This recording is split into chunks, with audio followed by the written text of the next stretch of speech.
Hallo! Willkommen bei Piranha Becken TV. Hi. Jetzt brauche ich irgendwie Ein Kaffee? einen Kick, genau. Tritt in den Hintern. Ne? Damit es läuft. Ja? Nee, magst du keinen Kaffee? Kaffee ist Käse. Leider nicht. Nee. Den Käse würde ich nehmen. Den würdest du nehmen. Ja, gut, okay. Ja, worüber wir reden heute, ist ein Kickstarter. Das heißt, was ist das überhaupt und inwiefern in Bezug auf Games, Projekte und so weiter, wie stehen wir dazu, was ist das und ja, was ist ein Kickstarter? Ja, es gibt viele Leute, die fragen uns, warum macht ihr das eigentlich nicht? Ja, müsste man erstmal wissen, was das ist. Genau, Ja. richtig. Was ist das denn? Ne? Ja, also es gibt eine Plattform da draußen, Kickstarter, gibt auch ähnliche, die anders heißen. Ja. Da kann man sich mit seinem Projekt anmelden, im Grunde genommen, und Leute suchen, die dafür Geld geben, im Grunde genommen, über diese Plattform, um zu sagen, jo, das Projekt finde ich geil, da gebe ich jetzt im Vorhinein mal Geld hin, um das möglich zu machen, dieses Projekt. Das ist so die Idee hinter dem Kickstarter, weil viele haben kein Eigenbudget oder haben noch niemanden irgendwie so recht von ihrer Sache überzeugt und brauchen erstmal, ich sag mal, eigentlich ein Startkapital. Das ist nämlich die eigentliche Idee. Jetzt gibt's natürlich solche Projekte wie diese Überprojekte, da sagt einer, ich mache einen Kickstarter und die Leute finden das so geil und das geht so viral irgendwie, dass man auf einmal mehr als das ganze Projekt irgendwie finanziert hat. Das ist aber eine Singularität, das kommt gar nicht so häufig vor und davon darf man auch nicht ausgehen, wenn man einen Kickstarter an den Start bringt. Tut man aber meistens, ne? Wenn man davon ausgeht, so irgendwie, ja, meine Idee, die ist ja so geil, ja, aber die muss man auch erstmal vermitteln. So, da kommt man zur ersten Hürde. Das heißt, ich habe jetzt irgendwie eine Projektidee erstmal und denke, die ist geil. Und das finden bestimmt auch die Leute da draußen total toll, wenn sie davon wüssten.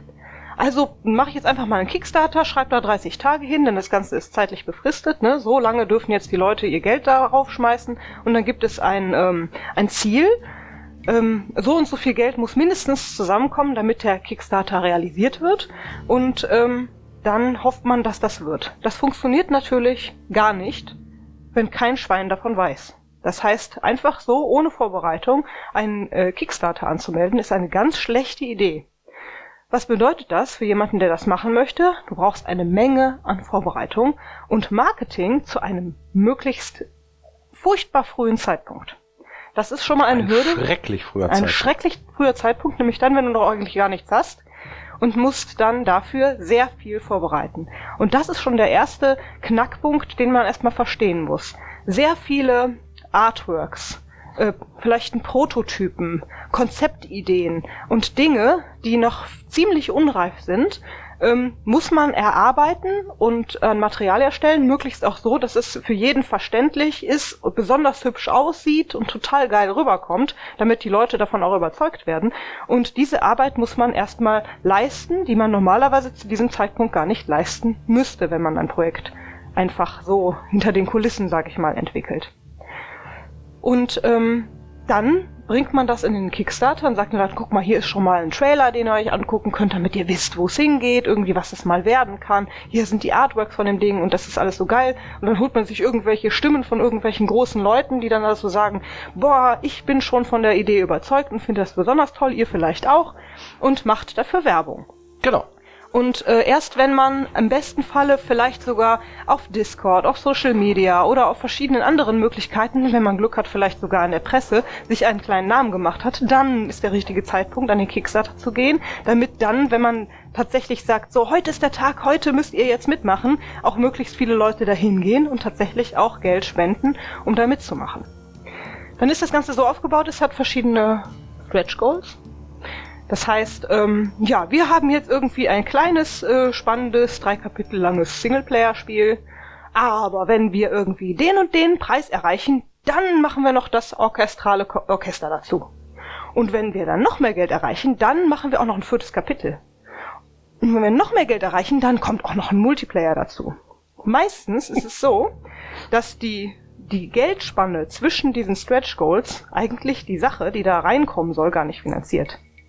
Und das ist auch etwas, Das ist ja... Das heißt, es kostet viel mehr als das, was man da eigentlich einnimmt. In der Regel schon, ja. Denn das ist, man will natürlich die Leute dazu bringen, noch weiter irgendwie in das Projekt zu investieren.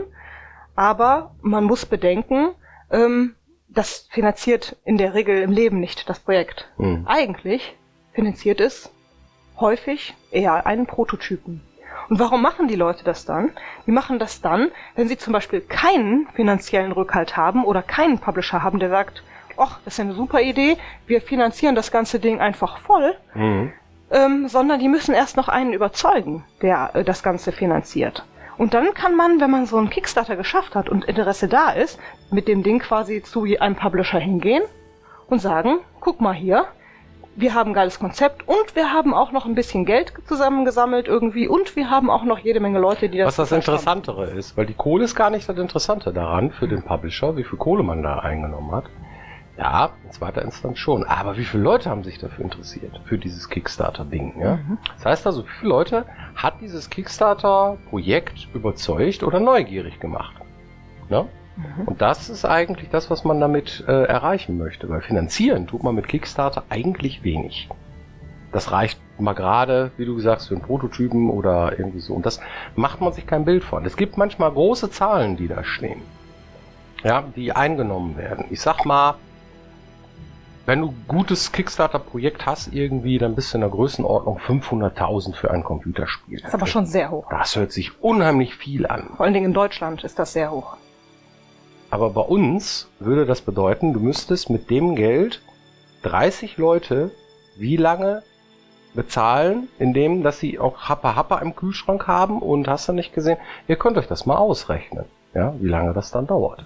30 Leute tatsächlich mit einem jetzt nicht irgendwie fürstlichen Gehalt oder sowas, ja, aber ganz einfache Programmierer, ganz einfache Leute, die irgendwie ja ihr Auskommen haben sollen oder so. Rechnet euch mal aus, wie weit man mit 500.000 Euro kommen würde. Und da kommt man ziemlich schnell auf den Punkt, ja gut, okay, das ist nur ein ganz kleiner Prozentzahlsatz von dem, wie lange jetzt so ein Projekt von Piranha Bytes dauern würde. Wenn wir jetzt sagen 3 Jahre, ja, da wäre so ein Kickstarter-Ding jetzt nicht viel. Ja. Das heißt also, man kann auch damit auf die Nase fallen, wenn man sagt irgendwie, okay, ich möchte gerne ein Kickstarter-Projekt starten und bin darauf angewiesen, dass die Kohle, die ich dann da zusammennehme, dann dafür reichen muss, irgendwie das Projekt fertig zu machen. Wenn das die einzige Einnahmequelle ist, funktioniert es nur für einige wenige Kandidaten, die Glück gehabt haben, dass sie mit ihrer Idee sofort gezündet haben und irgendwie Tausende von Menschen mobilisieren, die auch Shut up and take my money oder was sagen die dann? Ne? So, also das ist das Ding. Ne? Muss man zubedenken, dass es ja natürlich auch für die Leute, die dort investieren, etwas geben soll. Ne? Sollen ja nicht einfach ihr Geld zum Fenster rausschmeißen und hoffen, dass da irgendwann was wird und dann gehst du in den Laden und kaufst dir das Ding. Sondern gut, wenn du jetzt nur einen Euro spendest, irgendwie kriegst du ein Dankeschön. Aber je mehr die Leute spenden, desto mehr kriegen sie auch davon zurück. Und dann gibt es so Pakete, die man dann wählen kann.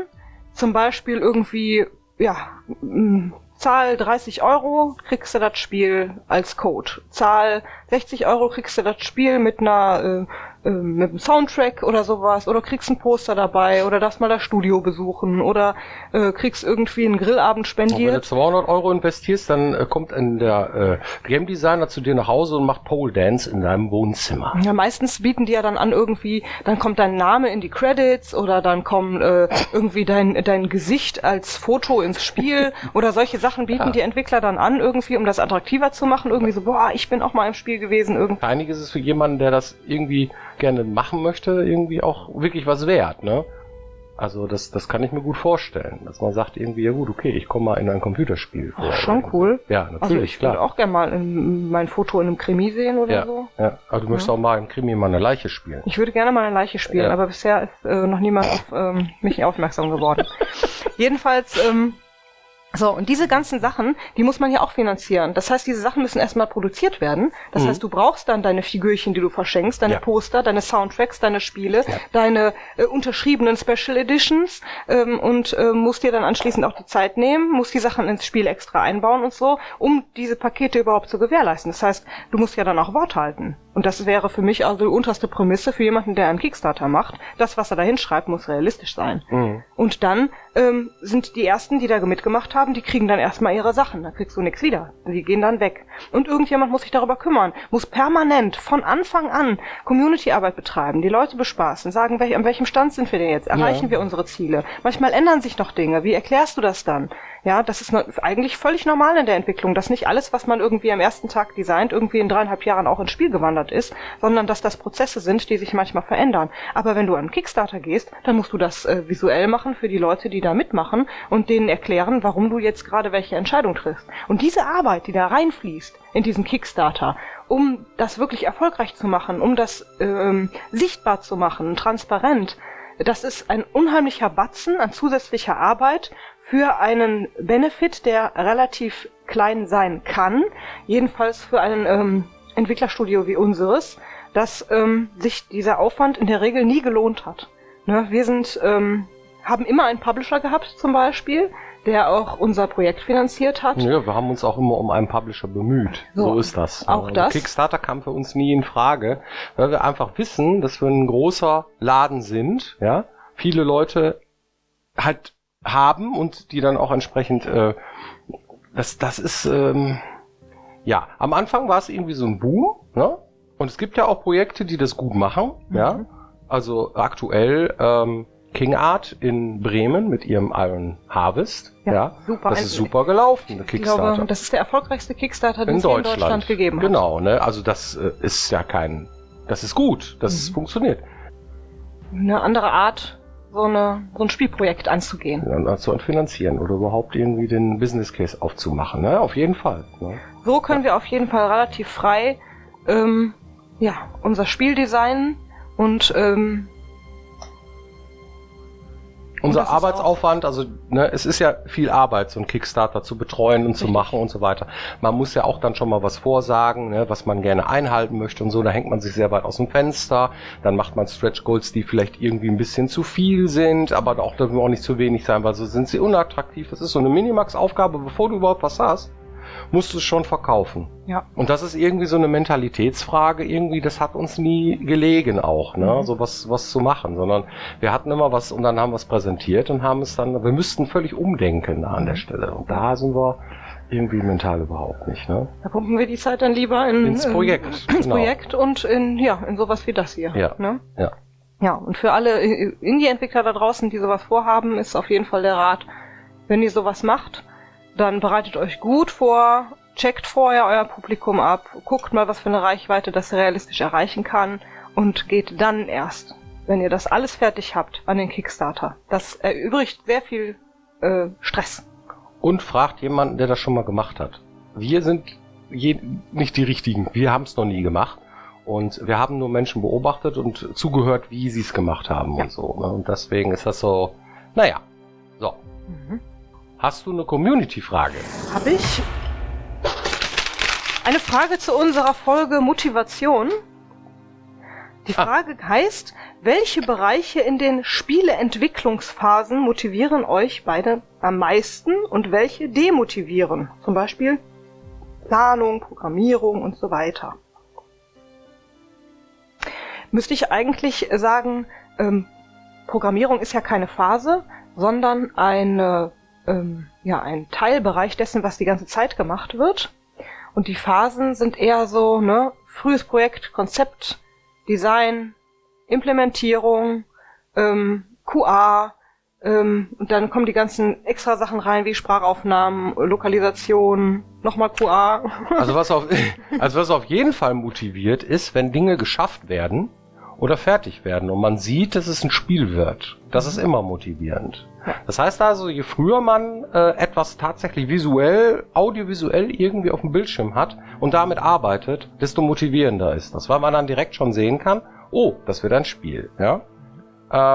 Natürlich haben die Püppchen alle dasselbe Aussehen am Anfang, aber sie haben ein Aussehen. Und dieses Aussehen richtet sich dann danach, was für eine Rüstung dieser Typ dann bekommt. Das heißt, eine neue Rüstung zum Beispiel, so, ne? Und dann hast du halt ein Püppchen und das sieht halt irgendwie aus. Und wenn das Püppchen dann irgendwie cool aussieht und dann irgendwie seine Rüstung bekommt, so, ne, dann ist das motivierend, weil dann steuert man irgendwie den Helden. kriegt man neue Sachen ins Spiel, ja, die Grafik oder so, oder der Level, so, guck mal, da ist die Burg oder der Hort oder was weiß ich irgendwie, ja, dann ist das motivierend. Wenn man so Phasen hat, wo man tatsächlich so ein Vertical Slice macht, wo man sagt, okay, wir machen einen Milestone für den Publisher, damit wir schon mal zeigen, was das Spiel am Ende sein soll, irgendwo in der Mitte des Projektes, ja, das ist sehr motivierend, wenn man sieht, oh, guck mal, viele Bereiche kommen schon mal zusammen und bringen die erarbeiteten Sachen von ein paar Monaten irgendwie zusammen, das ist sehr motivierend. Was motivierend ist, wenn man merkt, dass ein Zeitplan aufgeht, ja, dass man tatsächlich das, was man sich vorgenommen hat, dann auch wirklich geschafft hat. Demotivierend ist, wenn man es nicht geschafft hat und dann Sachen rausschmeißen muss. Das passiert natürlich auch. Und dann in vielen Facetten und vielen unterschiedlichen Arbeitsbereichen so. Oder dass man sagt, okay, man macht irgendwie eine Sache ein bisschen einfacher, damit es zeitplanmäßig passt oder so. Oder man muss auch tatsächlich irgendwie einige Sachen dann sagen, da haben wir uns verschätzt, da haben wir zu viel geplant oder so. Müssen wir irgendwie wegtun. Wenn man es dann wegtut und sich dann um die Dinge kümmert, die man dann fertig bekommt und man denen dann die entsprechende Liebe und Aufmerksamkeit widmet, ne, also um denen gerecht zu werden, damit es auch cool wird, ja, das ist dann wieder motivierend. Ne? Dann trennt man sich von so einigen, ich nenne sie immer gerne krumme Hunde, so, ja, das sind halt Sachen, die hat man sich vorgenommen und das wäre doch geil und so. Und in der Produktion merkt man, okay, da müsste ich jetzt irgendwie nochmal einen Monat Arbeit investieren und ist es dann wirklich auch so geil? Genau. Sehe ich genauso. Also ich finde gar keine Phase demotivierend. Ne? Das ist eher gut, dass sich das immer so ein bisschen abwechselt und man mal immer wieder was anderes zu tun hat. Das ist also schon eine schöne Sache. Ich finde den Anfang immer am anstrengendsten, in ein Projekt reinzukommen, weil man da sehr viel sich reinarbeiten muss. Ja. Aber auch das kann sehr viel Spaß machen. Und mein absolutes Highlight ist der Moment, an dem die Sprachaufnahmen ins Spiel wandern. Ja. Wenn die Figuren anfangen tatsächlich zu reden mit der Stimme von irgendeinem. Ja. Das ist immer so geil. Das macht irgendwie so einen Schub von nochmal 100% gefühlt. Boah. Jetzt. Für denjenigen, der den entsprechenden Dialog geschrieben hat und der diesen Charakter designt hat, kann das aber auch demotivierend sein. Alle finden den geil und man selber, habe ich eigentlich anders gemeint. Ne? Ist aber nicht schlimm, ist nur ein kurzer Moment, weil, ja okay, er hat seine Existenzberechtigung, hab ihn so nicht gemeint, aber irgendwie kommt er trotzdem cool rüber und dann akzeptiert man das wieder. Also demotivierend ist der Job eigentlich selten. Das ist richtig. Ja. Also das ist eigentlich eher so, ja, ich bin mal kaputt und habe irgendwie so eine kreative Phase, also eine kreative Pause irgendwie und komme nicht klar. So, das hat man schon mal, ne, wo man dann wirklich sagt, boah, Mensch, ne. Äußere Einflüsse können demotivierend sein, wenn man irgendwo was hört, so, ne. Gamesbranche geht's momentan nicht so gut, der Deutschen oder irgendwie so. Da denkt man sich, ja, okay, ne, ist vielleicht nicht so schön, solche Nachrichten oder irgendwie so, oder wenn irgendwelche Kollegen da irgendwelche Sachen versuchen und irgendwie nicht zurande kommen und so. Das finden wir schon demotivierend, weil wir kennen diese Menschen dann auch und so und denken dann immer so, ja gut, okay, kann einen auch immer wieder selber treffen, so. Es kann ja mal sein, dass wir ein Projekt mal machen, was den Leuten halt so gar nicht gefällt. So, ne? Nicht nur irgendwie so, ja, okay, Kritik mussten wir viel einstecken schon, aber es war nie so, dass wir tatsächlich irgendwie dann sagen mussten, okay, wir geben das auf. Ne? Und das wird auch wohl nicht passieren. Glaube ich auch Hoffen nicht. Wir. Hoffen wir. Glaube ich auch nicht, aber ja gut, das ist eben... Ja. Wir haben Bock und Leidenschaft und möchten gerne diese Dinge tun und da kann schon ein bisschen an der Basis gerüttelt werden, ohne dass wir umkippen. Da kann schon einiges passieren. Ja. Also demotivieren lassen wir uns eigentlich nicht. Nicht so schnell. Nicht so schnell. Ja, ich hoffe, es hat euch gefallen und wir würden uns freuen, wenn ihr nächste Woche wieder dabei seid, hier bei Piranha Becken TV. Bis dann. Macht's gut.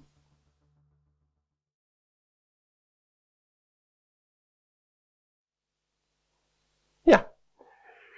Jo. Ne? Ja. Ja. Kreative Pause.